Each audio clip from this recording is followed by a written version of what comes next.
Bienvenue à la boulangerie Gusdac. Je suis heureux de vous accueillir. On va faire ensemble le baba au rhum, tel qu'on le connaît, tel qu'on le vend à la boulangerie, dans la tradition du baba. Il nous faut de l'eau, de la levure et de la farine. Donc on va mettre 250 g d'eau très chaude, 50 g de levure de boulanger, et on va mettre 250 g de farine. Alors une fois que j'ai mis les trois ingrédients dans mon bol, je vais mélanger. On va rajouter 5 œufs, 60 g de sucre, 20 g de sel, le beurre fondu et la farine, et on va devoir attendre un tout petit peu le temps que notre levain il démarre.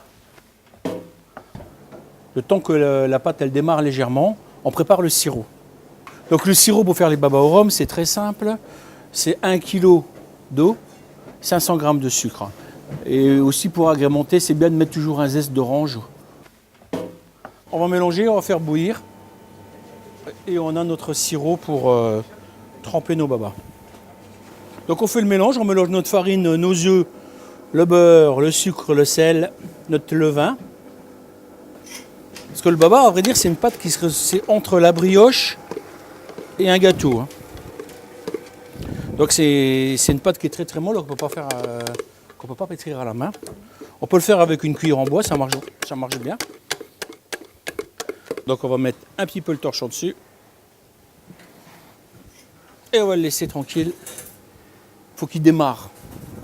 Donc là, il y a eu 30 minutes de repos. Avec une corne, on va attraper la pâte qui a bien démarré. On va la mettre dans notre poche. Et on remplit. Alors ça, c'est en fonction des moules. Généralement, on met la moitié. Parce que ça va doubler de volume. Là, on voit qu'il y a déjà pas mal d'air à l'intérieur. Ils sont prêts. On ouvre la porte du four. «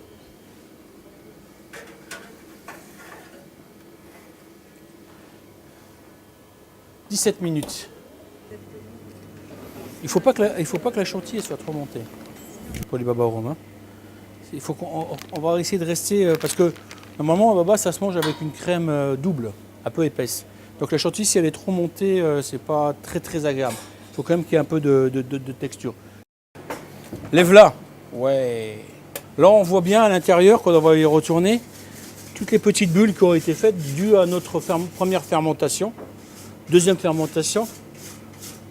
Et on voit bien là l'alvéolage sauvage du baba. Et maintenant, c'est le grand seau, le plongeon. Ils sont chauds, on va les tremper directement dans notre sirop qui a été fait tout à l'heure, qui est froid. Et maintenant, ils nagent. Et là, on va les laisser infuser une petite dizaine de minutes dans notre petit sirop.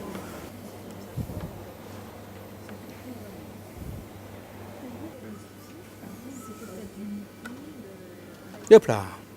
On va remettre un petit peu de sirop dans les babas. On va prendre un petit peu de rhum. On va imbiber un tout petit peu.